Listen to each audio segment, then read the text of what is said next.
السلام علیکم جی، welcome to our YouTube channel Pindi talkies. آپ کا دوست سمیت آپ کے ساتھ. جی ہاں دوستو، کل تک پاکستان کرکٹ میں ایک ایسا نام سامنے آیا کہ جس کی کور ڈرائیو کی ایک جھلک کے لیے، جس کی بلے بازی کے لیے، اور خاص طور پر جس وقت وہ گراؤنڈ میں اترتا تھا تو جس طرح پورا گراؤنڈ چانٹ کر رہا ہوتا تھا نا، بابر بابر بابر.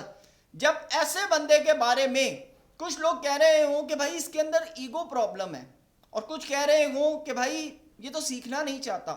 اور کچھ یہ باتیں کر رہے ہوں کہ بھائی وہ ڈپریشن کے اندر ہے، وہ ٹینسڈ ہے کہ اس سے کپتانی لی گئی اور اس کے بعد پھر دی گئی، پھر اس کو ٹیسٹ ٹیم سے ڈراپ کر دیا گیا، اور جس کی وجہ سے بابر اعظم اس وقت اس پریشر کنڈیشن کے اندر ہے کہ بابر اعظم سے کھیلا نہیں جا رہا. تو دوستو، جب ایسا نام ہو کہ جس کی کور ڈرائیو کے پیچھے لوگ دیوانے ہوں، جس کی بیٹنگ ختم ہونے کے بعد لوگ خاموش ہو کر بیٹھ جائیں، اور جب ایسے پلیئر کے بارے میں یہ باتیں ہو رہی ہوں نا کہ اس کے اندر ایگو پرابلم ہے، یہ سیکھنا نہیں چاہتا، یا پھر یہ ڈپریشن میں ہے، یا یہ ایک شیل کے اندر جو ہے وہ بندھا ہوا ہے اور اس شیل کو توڑ کر جو ہے وہ باہر نہیں آنا چاہتا، تو دوستو، being a cricket fan, being a cricket journalist, آپ کو دکھ ضرور ہوتا ہے. کیونکہ میں آج جب بابر اعظم پشاور زالمی ورسز ملتان سلطان میچ کے اندر 2 رنز کے اوپر آؤٹ ہوئے، تو آپ کو بتاتا چلوں کہ میں وہاں پر جتنے بھی فینس تھے جو بابر اعظم کو سپورٹ کر رہے تھے، انہوں نے کارڈز اٹھائے ہوئے تھے، اور اس میں سے ایک کارڈ کے اوپر لکھا ہوا تھا class is permanent, form is temporary, love you Babar Azam. تو دیکھیں کہ آپ جب 2 رنز کے اوپر آؤٹ ہو رہے ہیں اور آپ کے فینس پھر بھی وہ کارڈ ہوا کے اندر لہرا رہے ہیں، تو یہاں سے یہ بات ذہن میں رکھنی چاہیے کہ آپ جتنا مرضی پیچھے چلے جائیں، فینس تو آپ کے ہیں. آج بھی میں بہت سے ایسے لوگوں کو جانتا ہوں کہ جب وراٹ کوہلی اور بابر اعظم کا کمپیریزن ہوتا ہے نا، تو وہ بابر اعظم کا ہاتھ اوپر رکھتے ہیں. جب آپ کو اس طرح کی سپورٹ ہو، جب آپ کے اس طرح کے فینس ہوں جو آپ کے لیے کوئی رولز اینڈ لا جو ہے نا اس کو نہ دیکھ رہے ہوں، کہ بھائی اگر ہم انٹرنیشنل سٹیٹس کو دیکھیں نا، تو وراٹ کوہلی کا لیول اور بابر اعظم کا آج کی پرفارمنس کے اوپر جو لیول ہے نا، اس میں ایک گیپ ضرور ہے. میں بالکل ٹرولی بات کروں گا دوستو، لیکن اس کے باوجود بابر اعظم کے بارے میں یہ بات کرنا کہ وہ جی ایک ڈپریشن میں ہے، ایک ٹینس میں، دیکھیں سپورٹس مین جو ہوتا ہے نا، سپورٹس مین اس کا بیڈ پیچ ضرور ہوتا ہے. لیکن اگر آپ سپورٹس مین کے بارے میں کریں کہ وہ ٹینس ہے، وہ پریشر میں ہے، دیکھیں اگر بابر اعظم کو ڈراپ کیا گیا تھا یا اگر ان کو ریسٹ دیا گیا تھا، میں ان کے بارے میں ڈراپ کا لفظ اس لیے استعمال نہیں کروں گا کیونکہ پاکستان کرکٹ بورڈ نے بھی ڈراپ کا لفظ استعمال نہیں کیا. پاکستان کرکٹ بورڈ نے بھی بابر اعظم کو ریسٹ کا کہا تھا. اگر بابر اعظم کو ریسٹ کروایا گیا تھا تو بابر اعظم کا ایک سب سے بڑا جو ویک پوائنٹ جس کے اوپر بہت سے کرکٹرز ہائی لائٹ کرتے ہیں کہ بابر اعظم اپنی بیسک سے دور ہے، اپنی وہ بیسک کہ جہاں سے بابر اعظم نے کرکٹ سٹارٹ کی تھی، ان کا وہ ہوم کنڈیشن، وہ جگہ جہاں سے بابر اعظم نے پیڈ پہن کر پہلے کھیلنا شروع کیا تھا. جی ہاں، ان کی جو کلب کرکٹ ہے یا آپ ڈومیسٹک کی بات کریں، بابر اعظم نے ڈومیسٹک کھیلے ہوئے آج کوئی 5 سے 6 سال ہو چکے ہیں کہ بابر اعظم نے ڈومیسٹک کا رخ نہیں کیا، بلکہ نیشنل T20 کپ میں بھی عمرہ کرنے کے رمضان میں، اور اس کے بعد وہ آئے اور آ کر 2 سے 3 انہوں نے میچ کھیلے، پھر وہ نیوزی لینڈ چلے گئے. تو وہاں پر بھی بابر اعظم نے کوئی خاطر خواہ پرفارمنس نہیں دکھائی تھی، بلکہ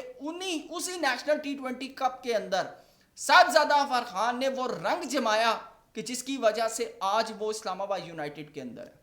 صاحبزادہ فرحان کا اگر ہم کمپیریزن کریں بابر اعظم کے نام کے ساتھ، تو شاید بابر اعظم کا قد بہت اونچا ہے، لیکن اگر آپ اس وقت کی فارم کے اوپر بات کریں تو شاید صاحبزادہ فرحان بابر اعظم سے بہت آگے ہیں. یہ دوستوں میں نے آپ کو پہلے بات کی، میں بات کروں گا ریئل فیکٹس کے اوپر. لیکن بابر اعظم کی سب سے بڑی جو غلطی ہے وہ یہ ہے کہ بابر اعظم نے ڈومیسٹک، اور پاکستان کے بہت سے ایسے پلیئرز ہیں، میں رضوان کی بھی بات کروں گا، بلکہ رضوان کو جب ہوا تو رضوان کی ایک ویڈیو آئی کہ وہ اپنے کلب کے اندر کرکٹ کھیل رہے ہیں اور وہاں 100 کر کے انہوں نے یوں کر کے بیٹھ، تو بہت سے لوگوں نے اس کے اوپر تنقید کی کہ بھائی آپ ڈومیسٹک کیوں نہیں جا رہے، آپ یہ جو نیشنل T20 کپ ہو رہا ہے آپ یہ کیوں نہیں کھیل رہے. تو جس کے اوپر پھر بعد میں کلیریفیکیشن آیا کہ پاکستان کرکٹ بورڈ نے تو رابطہ ہی نہیں کیا تھا رضوان سے. دوستو بہت سی چیزیں ہیں کہ اب جس طرح ظہیر عباس صاحب نے کہا کہ بابر اعظم کا ایگو پرابلم ہے، ہو سکتا ہے بابر اعظم کا ایگو پرابلم نہ ہو. کیا آج تک بابر اعظم سے جب بھی سوال ہوئے ہیں یہ چیزیں ہوئی ہیں تو بابر اعظم سے صرف میرے خیال سے صرف ایک سوال ہونا چاہیے کہ بابر آپ کیا پرابلم فیس کر رہے ہیں، کیا پرابلم فیس کر رہے ہیں، کیونکہ آپ کو لوگ دیکھنا چاہتے ہیں، آپ کی کرکٹ چاہتے ہیں۔ یونس خان نے کہا کہ بابر اعظم کا سب سے بڑا جو پرابلم ہے بابر اور رضوان کا، ان کا مڈل آرڈر ہے، کہ انہوں نے کرکٹ کھیلنی سٹارٹ کی تھی مڈل آرڈر سے،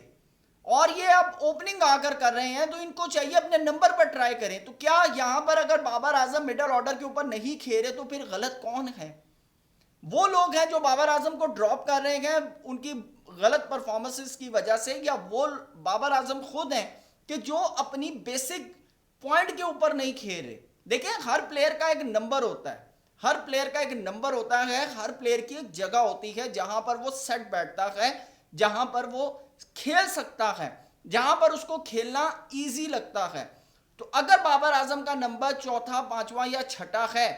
تو پھر وہاں کیوں نہیں؟ جیسے کہ دیکھیں رضوان ہے، وہ کہتے ہیں میں چوتھا نمبر ہے، چوتھا number means like a middle order, آپ کا مڈل آرڈر سٹارٹ ہو جاتا ہے چوتھے نمبر سے۔ تو رضوان تو چلیں ون ڈے کے اندر پھر اپنی پوزیشن کے اوپر کھیلیں، لیکن بابر اعظم ون ڈے کے اندر ون ڈاؤن کھیلیں۔ آپ دیکھیں نیپال کے خلاف ون ڈے کے اندر بابر اعظم نے آخری 100 کیا تھا، اس سے لے 2023 ایشیا کپ میں، اس سے لے کر ابھی تک بابر اعظم کا ایک 100 نہیں ہے، اور بابر اعظم کے فینس بابر اعظم کے 100 کا انتظار لگائے ہوئے بیٹھے ہیں کہ بھائی بابر کا 100 کیوں نہیں آ رہا۔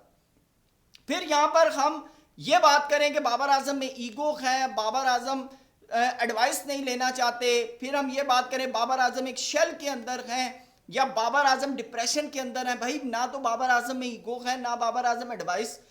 کا مسئلہ ہے، نہ بابر اعظم کسی شیل میں ہے، نہ بابر اعظم کو یہ بات کریں کہ بابر اعظم ڈپریشن کے اندر ہیں۔ بابر اعظم کو صرف اور صرف ان کوچز کی طرف سے جو مینجمنٹ کے اندر ہیں ان کی طرف سے گائیڈنس کی ضرورت ہے، ان کی طرف سے بتانے کی ضرورت ہے کہ بابر اعظم آپ کا نمبر یہ ہے، آپ کی بیسکس یہ ہیں، آپ اپنی بیسکس کو جوائن کریں۔ اور سب سے بڑی چیز، ان کے جو والد صاحب ہیں انہوں نے ان کے بارے میں ٹویٹ کیا تھا کہ جی وہ پی ایس ایل میں، اب میں یہاں پر کیونکہ میرے لیے بڑے محترم ہیں وہ، ٹھیک ہے، لیکن اس کے باوجود آپ دیکھیں کہ اس پی ایس ایل کے اندر اگر بابر اعظم پرفارم نہ کر پائے، خدا نہ خواستہ اگر بابر اعظم پرفارم نہ کر پائے، تو پھر بابر اعظم کے حوالے سے پاکستان کرکٹ بورڈ کو اب سوچنا پڑے گا۔ یہ میں آپ کو بڑا کلیئر بات کر رہا ہوں کہ پاکستان کرکٹ بورڈ کو بابر اعظم کے حوالے سے سوچنا پڑے گا، کیونکہ کب تک پاکستان کرکٹ بورڈ بھی بابر اعظم کی ماضی کی پرفارمنسز کے اوپر ان کو ٹیم میں رکھیں گے؟ یہ دوستو، یہ وہ خطرہ ہے یا یہ وہ بات ہے جو شاید بابر اعظم کے فینس سننے کی نہ تو خواہش رکھتے ہوں گے، نہ ان کو اچھی لگ رہی ہوگی، لیکن معذرت کے ساتھ جب ایک پلیئر کا بیڈ پیچ آتا ہے نا، اور وہ اگر اس بیڈ پیچ سے نہیں نکلتا تو پھر اس کے اوپر وہ وقت بھی آتا ہے کہ جب اس کا کوئی فون نہیں اٹھاتا یا پھر اس کو کوئی مس کال نہیں کرتا۔ وہ یاد ہے شعیب ملک والی بات کہ انہوں نے کہا تھا، بابر اعظم نے کہا تھا میں آپ کو کال کروں گا، تو انہوں نے کہا آج تک مجھے کال نہیں آئی، تو پھر یہ وقت بھی آتا ہے۔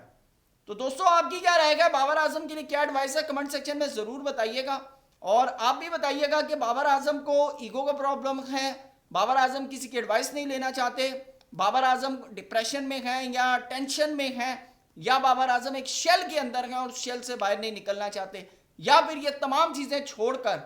بابر اعظم کے ساتھ کوچنگ سٹاف کو کام کرنے کی ضرورت ہے، خاص طور کے اوپر گائیڈنس کی ضرورت ہے، اور سب سے اہم چیز کہ بابر اعظم کو اپنی بیسکس، اپنی ڈومیسٹک میں واپس جانے کی ضرورت ہے۔ کمنٹ سیکشن میں ضرور بتائیے گا۔ تھینک یو سو مچ، اللہ حافظ۔